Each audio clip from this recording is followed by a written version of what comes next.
Hello everyone, welcome to Education Achievers. I hope you all are doing well. Today we are going to discuss about learning disabilities, जिसको अधिगम विकार या अक्षमता भी कहा जाता है। ये टॉपिक मेनली यूजीसी नेट के पेपर 1 टीचिंग एप्टीट्यूड का पार्ट है, लेकिन अगर आपका पेपर 2 एजुकेशन है तो उसमें भी इंक्लूसिव एजुकेशन में इससे रिलेटेड क्वेश्चंस पूछे जाते हैं। तो ये टॉपिक बहुत ज़्यादा इंपॉर्टेंट हो जाता है आप सभी लोगों के लिए। और दूसरे भी जितने भी एग्ज़ाम्स हैं जैसे कि KVS, NVS, DSSB, उसमें भी ये जो है पूछा जाता है। CTET वगैरह में भी बहुत पूछा जाता है। तो अगर आप लोग पहले से तैयारी कर रहे हैं तो आप लोगों को ये पता ही होगा, लेकिन अगर आपने तैयारी करना अभी स्टार्ट किया है तो आई एम श्योर कि इस वीडियो को देखने के बाद आपके इस टॉपिक से रिलेटेड जितने भी कन्फ्यूज़न हैं, जितने भी डाउट्स हैं, वो सॉल्व हो जाएंगे। और अगर फिर भी कोई क्वेश्चन आपका रहता है या डाउट रहता है तो आप लोग मुझसे कमेंट बॉक्स में पूछ सकते हो, आई विल आंसर यू। तो इसमें आज हम जानने की कोशिश करेंगे इन सारी डिसेबिलिटीज़ के बारे में, जैसे डिसलेक्सिया, डिस्ग्राफिया, डिस्कैल्कुलिया, डिस्टोपिया, इन सब के बारे में। और इसके साथ साथ हम इनको एग्जाम्पल्स की मदद से समझने की कोशिश करेंगे। एंड इन लास्ट हम लोग क्वेश्चंस भी प्रैक्टिस करेंगे, जिससे कि आइडिया हो सके कि क्वेश्चन किस तरह से पूछे जाते हैं इस टॉपिक में। तो चलिए स्टार्ट करते हैं। सबसे पहले हम जानने की कोशिश करते हैं कि लर्निंग डिसेबिलिटी का मतलब क्या होता है। तो लर्निंग डिसेबिलिटी ये दो शब्दों से मिलकर बना है।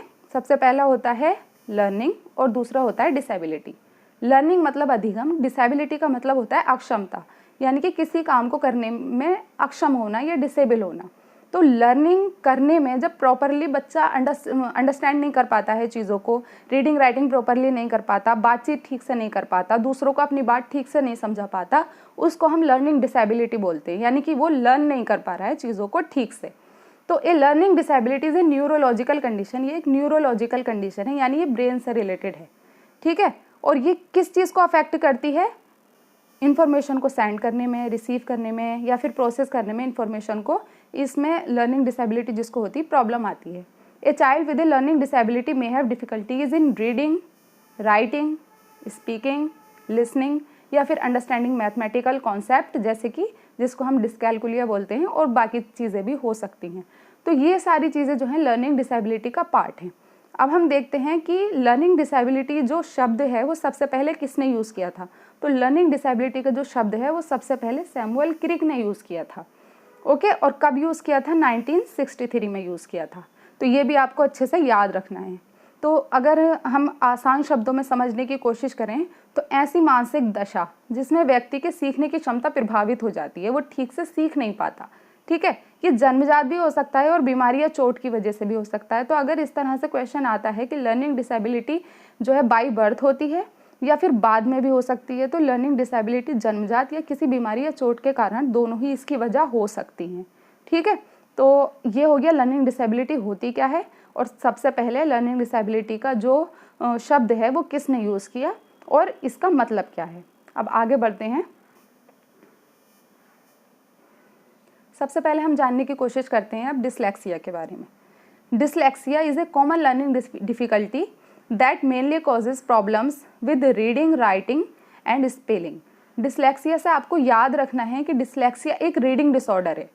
कहीं भी डिसलेक्सिया आ जाए तो आप रीडिंग से उसको कनेक्ट करना, मेनली ये रीडिंग से कनेक्टेड है। लेकिन अगर कहीं पर राइटिंग आ जाता है या स्पेलिंग भी साथ में आ जाता है तो आपको कंफ्यूज नहीं होना है, क्योंकि राइटिंग को हम डिसग्राफिया से जोड़ते हैं, मगर डिसलेक्सिया में राइटिंग और स्पेलिंग दोनों आता है।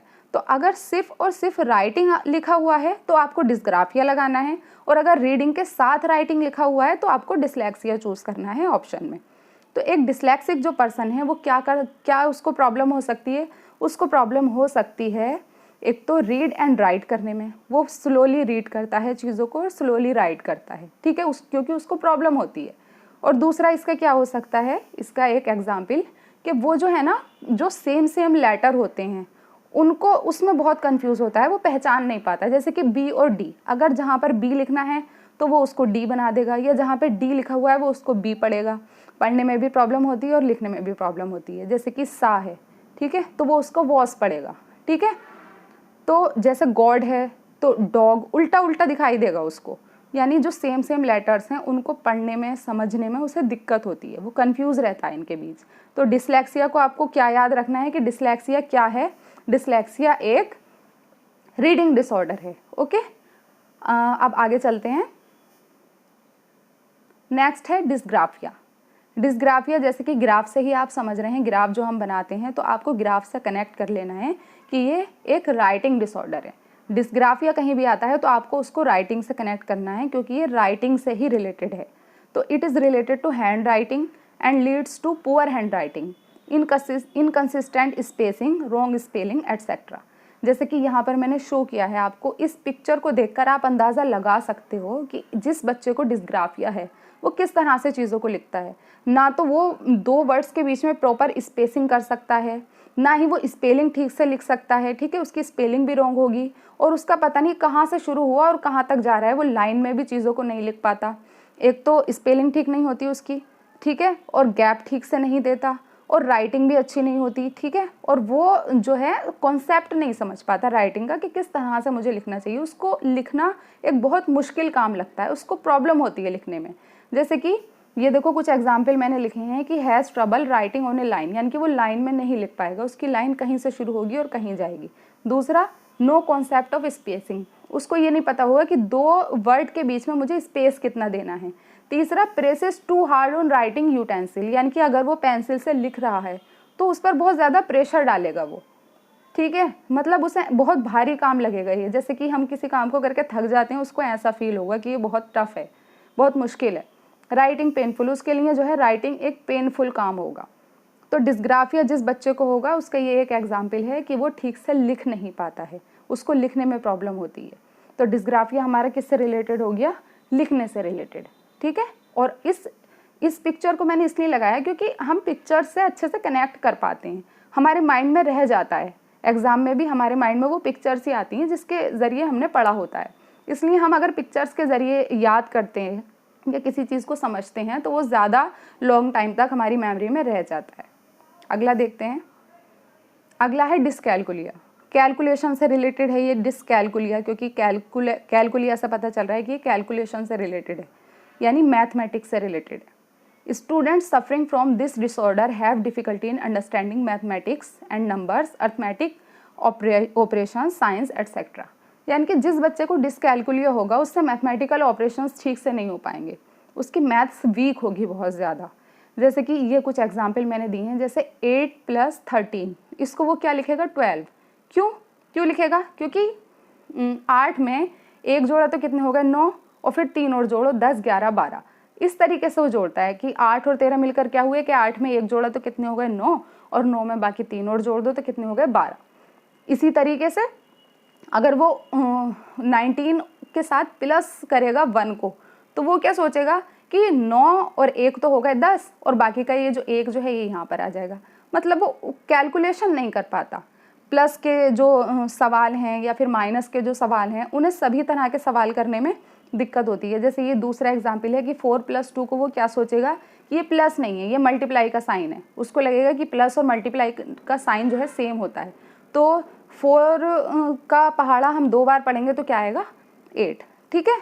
यानी कि उसे प्लस, माइनस, मल्टीप्लाई, इसमें भी ज़्यादा फ़र्क नहीं कर पाएगा, कैलकुलेशन ठीक से नहीं कर पाएगा। जैसे कि यहाँ पर मल्टीप्लाई का साइन है सेकंड में 2 × 3, और वो क्या कर रहा है? 5 लिख रहा है, यानी कि वो इसको प्लस समझ रहा है कि 2 के साथ मुझे 3 को प्लस करना है। और ये 7 का ये स्क्वायर है, तो स्क्वायर को वो ये सोचेगा कि 7 की मल्टीप्लाई करनी है मुझे 2 से। मतलब वो कॉन्सेप्ट को ठीक से समझ नहीं पाता, वो कर नहीं पाता, कैलकुलेशन ठीक से नहीं कर पाता। उसी को हम बोलते हैं डिसकैलकुलिया। ये भी एक डिसेबिलिटी है जिसमें कि बच्चे को कैलकुलेशन करने में प्रॉब्लम होती है। ओके, आई होप आपको समझ आया होगा। आगे चलते हैं। अब एक डिसऑर्डर है डिस्टोपिया। डिस्टोपिया मेनली यूटोपिया का अपोजिट होता है। यूटोपिया क्या होता है?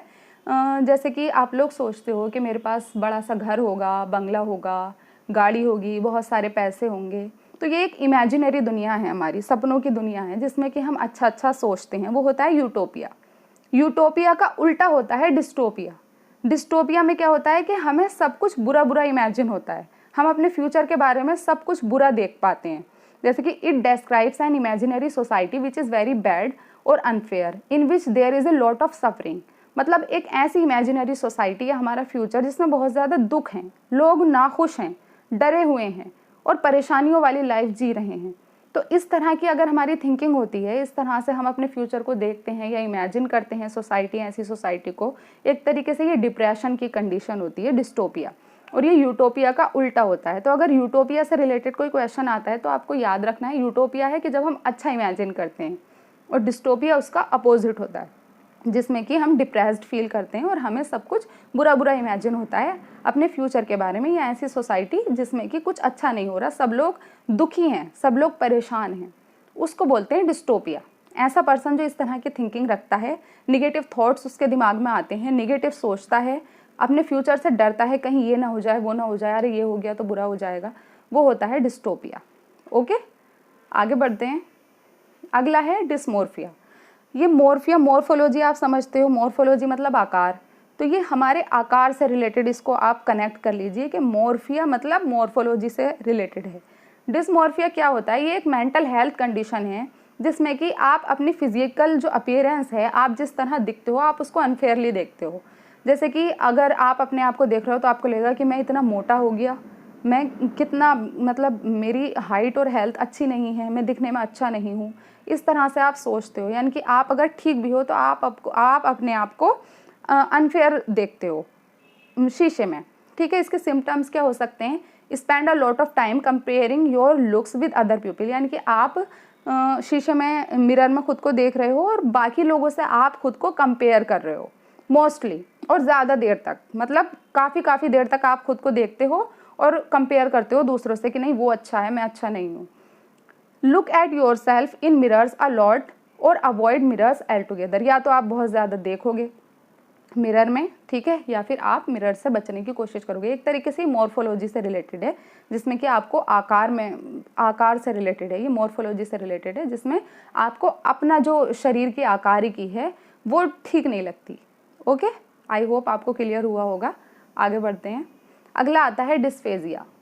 डिस्फेजिया का मतलब क्या होता है? डिस्फेजिया का मतलब है कि ये एक इम्पेयरमेंट है लैंग्वेज से रिलेटेड, जब हम दूसरे लोगों की बात समझ नहीं पाते, उनको अपनी बात समझा नहीं पाते, अच्छे से कम्युनिकेट नहीं कर पाते, हम अपने विचारों को, अपने आइडियाज़ को दूसरों के सामने ठीक तरीके से रख नहीं पाते, प्रॉपर वे में नहीं रख पाते। ठीक है, तो an impairment of language that affects the ability to communicate, जिसमें कि हम ठीक से कम्युनिकेट नहीं कर पाते लोगों के साथ। Dysphagia also called aphasia, aphasia आ जाए या डिस्फेजिया आ जाए, आपको याद रखना है कि अफेजिया और डिस्फेजिया एक ही चीज़ है। It is a language disorder, और ये एक लैंग्वेज डिसऑर्डर है। ठीक है, it affects how you speak and understand language. ये किस चीज़ को अफेक्ट करता है कि आप किस तरह से बोलते हो और किस तरह से अंडरस्टैंड करते हो लैंग्वेज को। People with dysphagia might have trouble putting the right words together in a sentence, मतलब वो ठीक से अपनी बात को रख नहीं पाते, वो सेंटेंस की फॉर्म नहीं दे पाते अपनी बात को। ठीक है, वो प्रॉपर अरेंजमेंट नहीं कर पाते अपने वर्ड्स का इस सेंटेंस में, अंडरस्टैंडिंग अबाउट अदर्स से, और वो दूसरों की बातों को भी नहीं समझ पाते। तो डिस्फेजिया देखा जाए तो एक कम्युनिकेशन से रिलेटेड और लैंग्वेज डिसऑर्डर है, जिसमें कि हम अपनी बात ठीक से रख नहीं पाते हैं, शब्दों का इस्तेमाल ठीक से नहीं कर पाते हैं और दूसरों की बात को समझ नहीं पाते हैं। It is related to problems in understanding spoken language. वही बात कि हम बोली हुई बातों को समझ नहीं पाते, अपने विचारों को ठीक से दूसरों के सामने रख नहीं पाते, अपने आइडियाज़ को प्रेजेंट नहीं कर पाते, तो ये कम्युनिकेशन रिलेटेड डिसऑर्डर है, डिस्फेजिया। आगे देखते हैं डिस्प्रैक्सिया। डिस्प्रैक्सिया से भी बहुत सारे क्वेश्चंस पूछे जाते हैं। ये दो इमेज मैंने लगाई हैं, इससे आपको याद रहेगा कि डिस्प्रैक्सिया असल में है क्या। Dyspraxia is a common disorder that affects your fine and gross motor coordination. अब दो तरह की स्किल होती हैं, फाइन मोटर स्किल्स और ग्रॉस मोटर स्किल्स। सबसे पहले ये जानना ज़रूरी है कि ये होता क्या है। ठीक है, dyspraxia may affect your writing, coordination, balance and self care. Issues affecting coordination may affect participation in education, life and work. Dyspraxia होता क्या है? डिस्प्रैक्सिया मोटर रिलेटेड डिसेबिलिटी है। कहीं पे भी मोटर लिखा हुआ आ जाए तो मोटर इसका कीवर्ड है डिस्प्रैक्सिया का। ये मोटर रिलेटेड डिसेबिलिटी है और इसमें क्या अफेक्ट होता है कि आप ठीक से कोऑर्डिनेशन नहीं कर पाते हो। जैसे कि आप फाइन मोटर और ग्रॉस मोटर दो स्किल्स होती हैं। फाइन मोटर स्किल होती है कि आप अपने शू लेस नहीं बांध पाते, ठीक है, और आप जो है ठीक से पेन नहीं पकड़ पाते, आप पेंटिंग का ब्रश ठीक से नहीं पकड़ पाते, आप पेंसिल ठीक से नहीं पकड़ पाते, ठीक है, आप सुई में धागा नहीं डाल पाते। इस तरह के जो छोटे छोटे एग्जाम्पल हैं, यानी कि छोटी छोटी जो चीज़ें होती हैं, जो बारीकी के काम होते हैं, उनको कहते हैं फाइन मोटर स्किल्स। तो आप कोऑर्डिनेशन नहीं कर पाते, बॉडी मूवमेंट ठीक से नहीं कर पाते। और ग्रॉस मोटर स्किल्स क्या होती हैं कि आप ठीक से जंपिंग नहीं कर पाते, आप फिजिकल एक्सरसाइज नहीं कर पाते, आप डांसिंग नहीं कर पाते, तो वो होता है ग्रॉस मोटर स्किल्स, यानी जिसमें आप फिजिकल मूवमेंट ठीक से नहीं कर पाते, आप कोऑर्डिनेशन नहीं कर पाते अपने बॉडी के पार्ट्स का। जैसे कि सबसे पहला एग्जाम्पल, ये सबसे अच्छा एग्जाम्पल है कि आप अपने शू लेस ही खुद नहीं बांध पाते हो, ठीक है, या फिर आप पेन को ठीक से नहीं पकड़ पाते, या फिर आप जंपिंग में प्रॉब्लम होती है, फिजिकल एक्सरसाइज में प्रॉब्लम होती है। ये सारी चीज़ें डिस्प्रैक्सिया का पार्ट है। और किससे कनेक्ट करना है इसको? आपको मोटर स्किल्स से, जिसमें कि काम किया जाए कोई, जिसमें आप काम ठीक से नहीं कर पाओ। इन दो को हम जानने की कोशिश करते हैं। ग्रॉस मोटर स्किल्स क्या होती हैं? There could be difficulties in balance and gross motor skills like jumping, dancing, जो मैंने अभी बताया कि इस तरह की चीज़ों में जो जिसमें पूरी बॉडी हमारी यूज़ होती है, उसमें आपको प्रॉब्लम होती है करने में। These can seriously affect learning in subject such as physical education and dance. Physical education जिसमें कि हम फिजिकल एक्सरसाइज वगैरह करते हैं, इन सबको करने में प्रॉब्लम होती है। फाइन मोटर स्किल्स क्या होता है? Severe difficulty will be noted in drawing, writing, similar task such as shading और लेबलिंग डायग्राम। जैसे कि कोई डायग्राम हमने बनाया, उसको लेबल करने में बहुत सफाई से करना होता है, बहुत ध्यान रखना होता है इधर उधर ना हो जाए।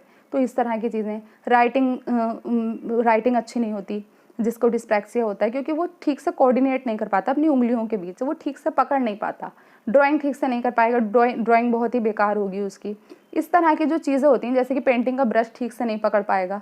तो बेसिकली क्या है कि हम जो हमारी मोटर स्किल्स होती हैं, ये जो फिजिकल मूवमेंट होते हैं फाइन और ग्रॉस, वो ठीक से नहीं कर पाते। तो कहीं पर भी मोटर स्किल से रिलेटेड आ जाए कोई वर्ड, तो आपको वहाँ पर डिस्प्रैक्सिया ही टिक करना है। आपका क्वेश्चन बिल्कुल सही होगा। अब हम देखते हैं ADHD। ADHD की फुल फॉर्म कई बार पूछी जाती है। ADHD की फुल फॉर्म क्या है? Attention deficit hyper activity disorder, यानी ADHD। इसकी फुल फॉर्म पूछी जाती है, आपको याद रखनी है। It is a type of developmental और behavioural disorder in which inattention and hyperactivity occurs that is more frequent and severe than is typically observed in individuals at a comparative level of development. इसका क्या मतलब है? हम इसके नाम से समझने की कोशिश करते हैं ताकि आपको कन्फ्यूज़न ना हो। देखो, अटेंशन, ठीक है, डेफिसिट, अटेंशन की कमी, हाइपर एक्टिविटी, बहुत ज़्यादा एक्टिव होना, मतलब हाइपर एक्टिव होना, नॉर्मल से भी ज़्यादा एक्टिव रहना, डिसऑर्डर। ऐसा डिसऑर्डर जिसमें अटेंशन तो पूरा रख नहीं पाते, आप सुकून से बैठ नहीं पाते हो, आपसे एक जगह अटेंशन गेन नहीं की जाती, अटेंशन की कमी होती है और हाइपर एक्टिविटी ज़्यादा होती है। जैसे कि छोटे बच्चों में ये ज़्यादातर देखा जाता है, फीमेल्स में भी देखा जाता है। तो attention deficit hyper activity disorder, इसके नाम से आपको याद रखना है, अटेंशन की होती है कमी और एक्टिविटी हाइपर एक्टिव होता है बच्चा। It is a type of developmental और बिहेवियरल, ये एक डेवलपमेंटल और बिहेवियरल डिसऑर्डर है जिसमें कि अटेंशन, इनअटेंशन यानी कि अटेंशन की कमी होती है और हाइपर एक्टिविटी होती है। आप जो है सुकून से एक जगह बैठ भी नहीं सकते। सिम्टम्स ऑफ ADHD आर हैं poorly sustained attention in all situations, यानी कि आप किसी भी सिचुएशन में ज़्यादा देर तक अटेंशन अपनी नहीं रख सकते। अगर टीचर आपको पढ़ा रहा है, सामने आप बैठकर पढ़ाई कर रहे हो और आपको ADHD है, तो आप ज़्यादा देर बैठकर उसको सुन नहीं सकते, उसको समझ नहीं सकते, ठीक है, आपका मन करेगा बस उठ जाओ यहाँ से। मोर एक्टिव और रेस्टलेस देन नॉर्मल चिल्ड्रन, यानी कि जो नॉर्मल चिल्ड्रन हैं, वो चिल्ड्रन तो सारे ही मतलब शैतान होते हैं, शैतानी करते हैं, बट जिसको ADHD होगा वो नॉर्मल चिल्ड्रन से भी ज़्यादा रेस्टलेस होगा और बहुत ज़्यादा एक्टिव होगा। यहाँ भागना है, वहाँ भागना, सुकून से खड़ा नहीं हो सकता, बैठ नहीं सकता बच्चा। Difficulty in adhering to the rules and regulation, वो रूल्स एंड रेगुलेशन को फॉलो कर ही नहीं पाएगा क्योंकि उस में अटेंशन की कमी है, तो वो फॉलो कर ही नहीं पाएगा। तो अटेंशन की कमी होना, ठीक है, हाइपर एक्टिव होना, ये होता है ADHD।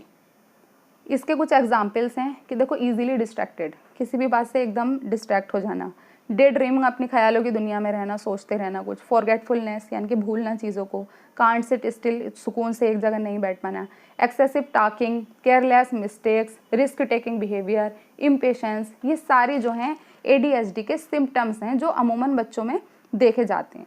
तो इससे आप कनेक्ट कर सकते हैं ADHD को। ये हो गया हमारा ADHD। और ये सारी लर्निंग डिसेबिलिटीज़ मैंने अच्छे से आपको समझाने की कोशिश की है। आई होप आपको अच्छे से समझ आई होगी। अब हम इससे रिलेटेड कुछ क्वेश्चंस देखते हैं कि एग्जाम में क्वेश्चन किस तरह के बनते हैं। सबसे पहला क्वेश्चन है, which of the following disability causes challenges in social communication, मतलब ऐसी कौन सी डिसेबिलिटी है जिसमें हमें समाज में बातचीत करने में, अपने समाज के लोगों के साथ बातचीत करने में प्रॉब्लम होती है। सबसे पहला ऑप्शन है ऑटिज्म, बी ऑप्शन है डिस्कैलकुलिया, सी ऑप्शन है डिस्ग्राफिया, डी ऑप्शन है लोकोमोटर डिसेबिलिटी। अब आपको बताना है इन चारों में से कौन सा ऑप्शन सही होगा। तो जैसा कि हमने पढ़ा था, ठीक है, इसमें इसका राइट आंसर क्या होगा? इसका राइट आंसर होगा ऑप्शन ए, यानी ऑटिज्म। ऑटिज्म क्यों होगा? आपने my name is Khan movie देखी होगी, ठीक है, उसमें जो शाहरुख खान था उसी को ऑटिज्म था, जिसमें कि हम लोगों के साथ अच्छे से कम्युनिकेट नहीं कर पाते, उनसे नज़र नहीं मिला पाते, कॉन्फिडेंस की कमी होती है और ज़्यादातर रिपीटेड बिहेवियर देखा जाता है। जैसे कि हम अपनी एक ही बात को बार बार उसी बात को कहते रहते हैं। फिल्म अगर मूवीज़ से हम कनेक्ट करते हैं तो हमें ज़्यादा अच्छे से याद रहता है। तो इसे आप movie my name is Khan से कनेक्ट कर सकते हो। जैसे कि वो बार बार एक ही बात को बोलता था, लोगों से नज़रें नहीं मिला पाता था, ठीक से अपनी बात को लोगों के सामने नहीं रख पाता था। तो इसका सही ऑप्शन क्या होगा? सोशल कम्युनिकेशन से रिलेटेड है, तो इसका आंसर होगा ऑटिज्म। सेकंड ऑप्शन है which characteristic is a student with attention deficit hyperactive disorder likely to have, यानी कि कौन सी ऐसी कैरेक्टरिस्टिक हैं जो ADHD जिसको ADHD है जिसको उसके अंदर देखी जाती हैं। ए ऑप्शन है tendency to sit and do work quietly, यानी कि एक जगह बैठना और आराम से चुपचाप अपना काम करना, क्या ये देखा जाता है ADHD के बच्चों में? Tendency to get distracted easily, क्या वो इजीली डिस्ट्रैक्ट हो जाते हैं? सी ऑप्शन है tendency to listen to others carefully for long, यानी कि दूसरे लोगों को ज़्यादा समय तक केयरफुल्ली सुनते रहना, क्या ये क्वालिटी होती है उनके अंदर? ऑप्शन डी है ability to read long passages without break, यानी कि लंबे लंबे पैसेजेस को भी वो ज़्यादा विदाउट ब्रेक पढ़ सकते हैं। तो क्या ये एबिलिटी होती है, ये कैरेक्टरिस्टिक होता है? तो इन चारों में से क्या आंसर सही होगा? आप लोगों ने आंसर मुझे पता है कि पता लगा लिया होगा, क्या होगा इसका आंसर होगा B, tendency to get distracted easily, यानी कि इजीली डिस्ट्रैक्ट हो जाना, जैसे कि अभी हमने पीछे समझा। क्वेश्चन नंबर 3 है poor writing skill which consist of poor motor skill and planning is called, यानी कि ऐसा डिसऑर्डर या डिसेबिलिटी जिसमें राइटिंग स्किल पुअर होती है और आप पुअर मोटर स्किल्स, आप अच्छे से कोऑर्डिनेट कर नहीं कर पाते हो, उसको क्या कहेंगे? फर्स्ट ऑप्शन है डिस्प्रैक्सिया, बी ऑप्शन है हाइपरमेट्रोपिया, सी ऑप्शन है मायोपिया, या फिर डी ऑप्शन है डिसलेक्सिया। आप लोगों को मैं अभी पीछे बता चुकी हूँ, कीवर्ड भी बता चुकी हूँ कि इसका राइट आंसर क्या होगा? Option number A, dyspraxia. ठीक है, क्यों होगा? क्योंकि हमने अभी बात की थी कि जहाँ पर भी मोटर स्किल आ जाए वहाँ पर आपको आंसर डिस्प्रैक्सिया ही लगाना है। देखो यहाँ पर राइटिंग लिखा हुआ है, ये लिखा हुआ है राइटिंग, ये लिखा हुआ है राइटिंग, इससे आप कंफ्यूज हो सकता है यहाँ पर एक ऑप्शन में डिस्ग्राफिया होता तो आप कंफ्यूज हो जाते कि इसका तो डिस्ग्राफिया होगा, बट यहाँ पर क्या है? मोटर स्किल्स लिखा हुआ है, जो कि मैंने बोला था कि एक कीवर्ड की तरह आप लेना, इसका आंसर होगा जहाँ भी मोटर स्किल्स आ जाए उसका मतलब होगा डिस्प्रैक्सिया। क्वेश्चन नंबर 4 है a child with visual impairment maximises learning with the help of, मतलब एक ऐसा बच्चा जो दृष्टिबाधित है, ठीक है, जिसको देखने में प्रॉब्लम होती है, उसकी लर्निंग को हम किस तरीके से बढ़ा सकते हैं, उसके सीखने की जो गति है उसको हम अच्छा कैसे कर सकते हैं? तो फर्स्ट ऑप्शन है डिस्प्ले बोर्ड्स, सेकंड ऑप्शन है काइनेस्थेटिक सिस्टम, ऑप्शन सी है ऑडिटरी सिस्टम, ऑप्शन डी है लर्निंग एड्स। हम इन चारों में से किस चीज़ का इस्तेमाल करें जिससे कि उसकी लर्निंग मैक्सिमाइज हो सके, बढ़ सके? तो आप बताइए कि ऐसा बच्चा जो देखने में जिसको प्रॉब्लम होती है उसको किस तरीके से हम हेल्प कर सकते हैं? तो उसको हम हेल्प कर सकते हैं कि उसके कान तो ठीक हैं, देख ही तो नहीं पाता है वो, तो इसका सही आंसर होगा ऑप्शन सी, ऑडिटरी सिस्टम, यानी कि हम उसको सुना कर, यानी कि कानों का उसका यूज़ करके हम ज़्यादा अच्छी लर्निंग उसकी कर सकते हैं, क्योंकि आँखों में प्रॉब्लम है, कानों में प्रॉब्लम नहीं है। क्वेश्चन नंबर 5 है Parul's intelligence test indicates that she is average to above average intelligent. However, her grades in reading, spelling, social sciences and sciences are very low. यानी पारुल का जो इंटेलिजेंट टेस्ट है वो इंडिकेट करता है कि वो she is average to above average intelligent है, यानी कि इंटेलिजेंट काफ़ी है वो, और उसकी जो ग्रेड्स हैं reading, spelling, social science and science उसमें बहुत ज़्यादा लो हैं। Her maths grades are quite high, maths में भी बहुत अच्छी है वो, and her writing skills are adequate, writing skill भी ठीक ठाक हैं। पारुल मोस्ट लाइकली हैज़, इस तरह के सब्जेक्टिव क्वेश्चन पूछे जाते हैं तो कंफ्यूज नहीं होना है। इसमें देखो राइटिंग स्किल की भी बात की गई है, ठीक है, यहाँ पर राइटिंग स्किल की भी बात की गई है और इंटेलिजेंस की भी बात की गई, इंटेलिजेंट भी है, ओके, मैथ्स की भी बात की गई है।